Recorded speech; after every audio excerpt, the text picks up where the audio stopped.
Hello students, a very good evening to you all. Last time पे हम लोग कर रहे थे chemical properties of haloalkanes. इसी सीक्वेंस में आगे चलते हुए आज हम लोग पढ़ने वाले हैं एम्बिडेंस न्यूक्लियोफाइल के बारे में, और जो कि बहुत इंपॉर्टेंट होने वाले हैं। राइट, तो चलिए आइए स्टार्ट करते हैं। What is ambient nucleophile?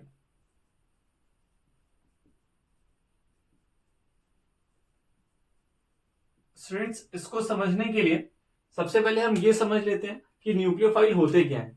तो न्यूक्लियोफाइल बेसिकली दो टर्म से मिलकर के बना है। वो दो टर्म्स कौन से हैं? ये है हमारे पास में, एक है हमारे पास में न्यूक्लियस और दूसरा है हमारे पास में फाइल। न्यूक्लियस तो एटम का सेंटर होता है, एटम का सेंटर। न्यूक्लियस जो कैसा होता है, जो कि होता है पॉजिटिवली चार्ज, राइट। और फाइल का मतलब क्या होता है? फाइल का मतलब होता है loving either attracting.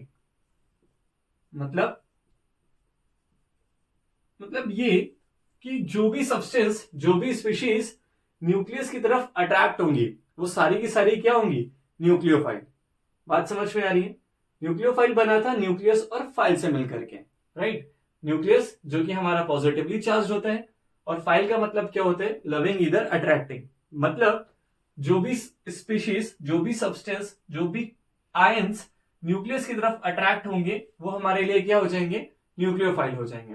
For an example, अच्छा एक बात बताइए, पॉजिटिव की तरफ कौन अट्रैक्ट होगा? ऑफ कोर्स जिस पर नेगेटिव चार्ज होगा, मतलब जो इलेक्ट्रॉन रिच स्पीशीज होंगी। जैसे जैसे OH पर क्या होता है? माइनस चार्ज होता है। अगर आप देखोगे तो हमारे पास में Cl पे क्या होता है? Minus charge. Br पे क्या है? Minus charge. I पे क्या है? Minus charge. Cn पे क्या होता है? Minus charge. NO2 पे माइनस चार्ज। तो ये सारे के सारे हमारे लिए क्या हो गए? सारे के सारे हमारे लिए हो गए न्यूक्लियोफाइल, क्योंकि इन सभी पर है नेगेटिव चार्ज और ये किसकी तरफ अट्रैक्ट होंगे? Towards the nucleus, right. चलिए, अब हमारे पास में नेक्स्ट टर्म आता है एम्बिडेंट। एम्बिडेंट जैसा वर्ड कुछ सुना है, लाइक एम्बिडेक्स्ट्रस। उसका मतलब क्या होता है? I think one who can rights from both ends, right. तो उसी तरीके से एम्बिडेंट का मतलब होते हैं ऐसा न्यूक्लियोफाइल जिसके दोनों ही एंड्स क्या हो? रिएक्टिव हो, राइट। तो इस बात को समझने के लिए हम एक एग्जांपल ले लेते हैं। क्या? चलिए एक एग्जांपल लेते हैं हम लोग KCN, और एक हम लोग लेते हैं AgCN, राइट। तो KCN और AgCN अगर आप देखो तो KCN बेसिकली, अगर हम KCN को आयनाइज करते हैं, ब्रेक डाउन करते हैं, तो KCN किस में ब्रेक डाउन होता है? K प्लस और Cn माइनस में, राइट। और अगर आप AgCN को देखते हो तो AgCN बेसिकली क्या है? KCN हमारे पास में यहां पे क्या है? ये अपने आयंस में ब्रेक डाउन हो रहा है ना। चूंकि ये अपने आयंस में ब्रेक डाउन हो रहा है तो ये हमारे लिए क्या है? ये आयनिक कंपाउंड है। कैसा कंपाउंड है? Ionic compound. जबकि AgCN क्या होता है? AgCN बेसिकली हमारे लिए होता है कोवेलेंट कंपाउंड। कैसे फॉर्म होता है ये बात समझिएगा। देखिए यहां Cn में क्या है? सबसे पहले ये समझिए, ये कार्बन और इस नाइट्रोजन के बीच में ट्रिपल बॉन्ड फॉर्म होता है। मतलब इस नाइट्रोजन की तो तीनों वैलेंसी कंप्लीट होगी, बट क्या कार्बन की चारों वैलेंसी कंप्लीट है? कार्बन तो 4 बॉन्ड्स बनाता है, लेकिन नाइट्रोजन 3 बॉन्ड्स बनाता है। यहां पर आप देखोगे तो नाइट्रोजन की तो 3 वैलेंसी कंप्लीट है, मतलब 3 बॉन्ड्स बनाए हैं, लेकिन कार्बन ने 4 बॉन्ड्स नहीं बनाए, केवल 3 बॉन्ड्स बनाए, right. So due to lack of 1 bond of carbon, यहां पर ये वाला पार्ट क्या हो जाएगा? कार्बन का वो रिएक्टिव हो जाएगा, राइट। यहां पे carbon as a reactive part होगा, क्योंकि नाइट्रोजन तो स्टेबल हो गया, उसकी वैलेंसीज कंप्लीट हो गई, तो नाइट्रोजन तो अटैक करेगा नहीं, राइट। तो यहां पर क्या है? यहां पर Cn में कार्बन वाला जो एंड है वो रिएक्ट करेगा, ठीक। अभी अगर हम AgCN की बात करें तो AgCN का जब हम स्ट्रक्चर देखते हैं तो कैसा बनता है? देखिए यहाँ पे C और N के बीच में, कार्बन और नाइट्रोजन के बीच में, यहां पे नाइट्रोजन के पास हमें पता है एक लोन पेयर होता है, राइट। तो नाइट्रोजन और कार्बन के बीच में डबल बॉन्ड बनता है, डबल कोवेलेंट बॉन्ड बनता है, राइट। और नाइट्रोजन अपना ये वाला लोन पेयर इलेक्ट्रॉन कार्बन को दे देता है, ठीक है। तो अगर आप इस तरीके से देखोगे तो कार्बन की 4 वैलेंसीज, मतलब उसको 4 इलेक्ट्रॉन्स चाहिए होते हैं, तो इस तरह से कार्बन के पास 1 2 3 4 बॉन्ड्स बन गए ना, 1 2, और यहाँ पे क्या, ये 2 इलेक्ट्रॉन आने से कोऑर्डिनेट बॉन्ड बन गया, ठीक। लेकिन नाइट्रोजन जो कि 3 बॉन्ड्स बनाता था, वो अभी कितने बॉन्ड बना पाए, केवल 1 और 2, मतलब इसका एक वैलेंसी अभी भी क्या है, फ्री है, राइट। तो AgCN में बेसिकली कौन सा रिएक्टिव पार्ट होगा, नाइट्रोजन रिएक्टिव पार्ट होगा। और यहां पे हम क्या देख रहे थे, यहाँ पे CN में कार्बन वाला एंड जो था वो रिएक्टिव था, ठीक। तो इसी सीक्वेंस में क्या होता है, जब हम alkyl halide, just suppose that अगर हम लोग एथाइल ब्रोमाइड का रिएक्शन C2H5 Br का रिएक्शन किससे कराते हैं, KCN से कराते हैं, तो हमें पता है कि KCN क्या है, एक आयनिक कंपाउंड है। तो ये किसमें ब्रेक डाउन होगा, यहां से देखिए ये K+ और Cn- बनाएंगे, जहां पर भी एल्कली मेटल होता है वो हेलोजन के साथ मिलकर के क्या बना देता है, सबसे पहले कंपाउंड फॉर्म करेगा, जो कि क्या हो जाएगा, यहाँ पे क्या फॉर्म कर देगा, KBr सबसे पहले, राइट। और ये क्या फॉर्म कर देंगे, C2H5Cn, C2H5Cn, राइट। इसका नाम क्या होता है, 2 + 1 3 कार्बन, यानी कि प्रोपेन नाइट्राइड। बात समझ में आ रहा है, this compound will be known as propane nitride. जबकि अगर हम यही रिएक्शन यहां पे कंप्लीट कराते हैं, मतलब C2H5Br का रिएक्शन, C2H5Br का रिएक्शन AgCN के साथ कराते हैं, तो यहां पर क्या होगा, यहां पर रिएक्टिव एंड क्या है, यहां पर रिएक्टिव एंड नाइट्रोजन है। मीनवाइल बॉन्ड कौन बनाएगा, AgBr तो यहां से अलग हो जाएगा, right. AgBr as a by product हमारे लिए यहां से सेपरेट हो गया। अब यहाँ पे कौन बॉन्ड बनाएगा, यहाँ पे नाइट्रोजन बॉन्ड बनाएगा, किसके साथ अटैच होगा, कार्बन के साथ। तो ये क्या हो जाएगा, C2H5NC हो जाएगा, राइट। Cn तो नाइट्राइल होता है, तो NC क्या होता है, NC आइसोसाइनाइड होता है। तो ये हमारे लिए कंपाउंड फॉर्म करेंगे एथाइल आइसोसाइनाइड। तो हमारे लिए क्या इंपॉर्टेंट हो गया यहाँ पे, जब भी एल्किल हैलाइड KCN से रिएक्ट करते हैं so they will be form nitriles, और जब भी AgCN से रिएक्ट करेंगे तो ये क्या फॉर्म करेंगे, आइसोसाइनाइड्स, राइट। तो ये हमारे लिए इंपॉर्टेंट रिएक्शंस है, जस्ट बिकॉज ये जो CN है नाइट्राइल ग्रुप है, CN ग्रुप, CN जो न्यूक्लियोफाइल है वो हमारे लिए क्या होता है, एम्बेडेड न्यूक्लियोफाइल होता है, ठीक है। तो आई विश आपको ये वाली रिएक्शन समझ में आ गई होगी, ठीक है। इसी का भी हम लोग एक और एग्जांपल लेंगे, वो भी इंपॉर्टेंट रिएक्शन है, ध्यान से देखिएगा, ठीक है। एक कंपाउंड है हमारे पास में KNO2 और दूसरा कंपाउंड है हमारे पास में AgNO2। चलिए देखते हैं हम लोग क्या है हमारे पास में। KNO2 में बेसिकली क्या है, जब हम इसको आयनाइज करते हैं तो ये किस में आयनाइज होते हैं, K+ और NO2- में, राइट। यहां पे क्या है, KNO2 क्या फॉर्म करते हैं, आयनिक कंपाउंड फॉर्म करते हैं, तो ये अपने आयंस में क्या हो गया, ब्रेक डाउन हो गया, ठीक। यहां पे अगर आप NO2 का स्ट्रक्चर देखोगे तो NO2 किस तरीके से अटैच रहता है, NO2 में नाइट्रोजन और 2 ऑक्सीजन, इस तरीके से हम लोग प्लेस करते हैं।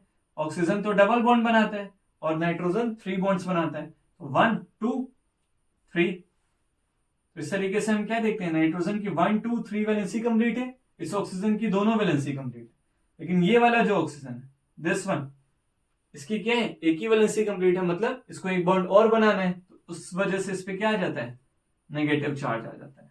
This is NO2-, understood. तो अभी अगर यहाँ पे एथाइल ब्रोमाइड का रिएक्शन C2H5Br का रिएक्शन अगर हम लोग KNO2 से कराते हैं तो ये क्या बनाएंगे, C2H5, यहां से KBr तो सेपरेट हो जाएगा, एज अ बाय प्रोडक्ट निकल जाएगा यहां से बाहर।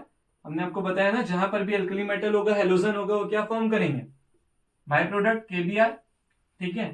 तो यहाँ पे क्या बचा हमारे लिए, C2H5 और NO2 बचा, C2H5NO2। अच्छा एक बात बताइए, यहां पर कार्बन के साथ N अटैच होगा कि ऑक्सीजन अटैच होगा, ऑफकोर्स ऑक्सीजन की वैलेंसी फ्री थी ना, तो कौन अटैच होगा, ऑक्सीजन अटैच होगा। मतलब अगर अभी आप इसका स्ट्रक्चर देखते हो तो क्या बनेगा, this will become CH3 CH2O, this O will attach and double bond O, ये ऐसा कंपाउंड बनेगा। बात समझ में आ रहा है? ठीक है। अभी अगर आप इसका नेमिंग करेंगे तो ये बेसिकली नाइट्रोएथेन ही होंगे, लेकिन इसको क्लियर। चलिए आगे चलते हैं।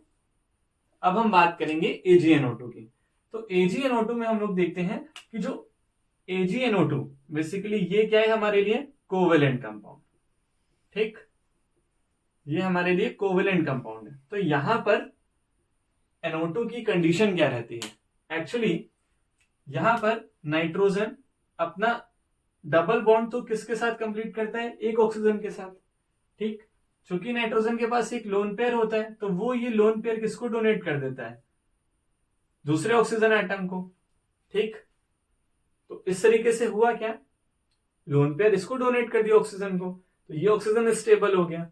इस ऑक्सीजन ने डबल बॉन्ड बना लिया नाइट्रोजन के साथ में, लेकिन नाइट्रोजन तो 3 बॉन्ड बनाता था।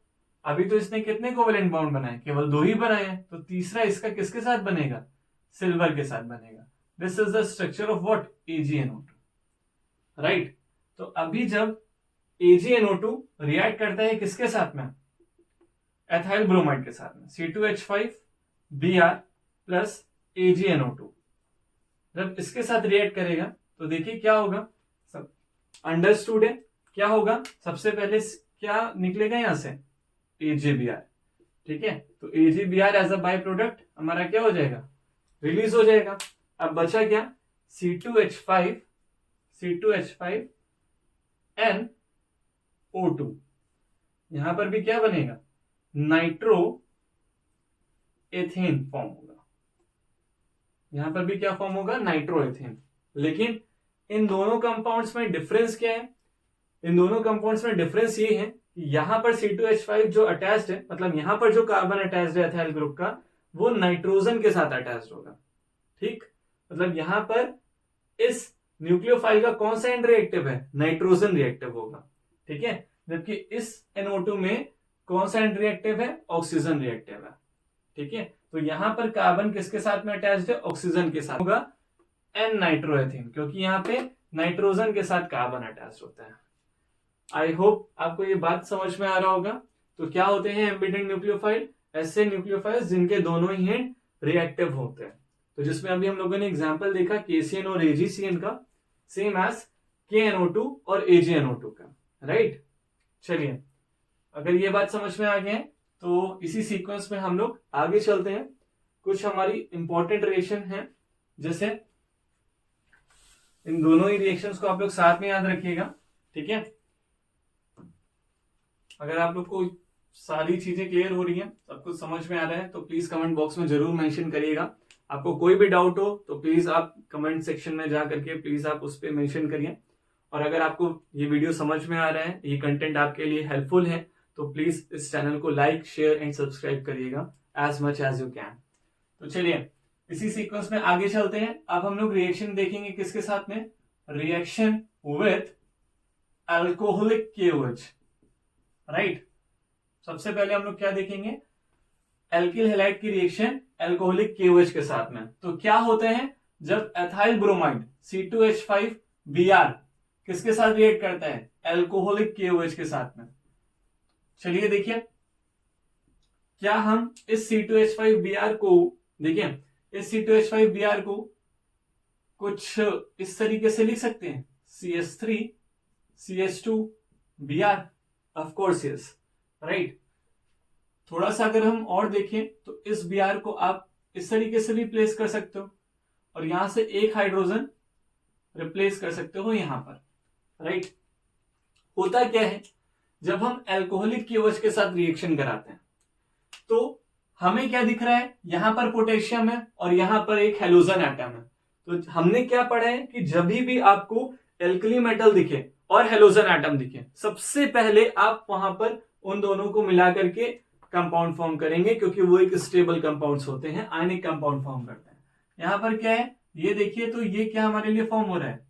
यहां से KBr अलग हो जाएगा as a by product, yes और no? Of course yes, right. अब बचा क्या है हमारे पास में? ये H और ये OH, मतलब कि और क्या रिलीज हो गया? H2O।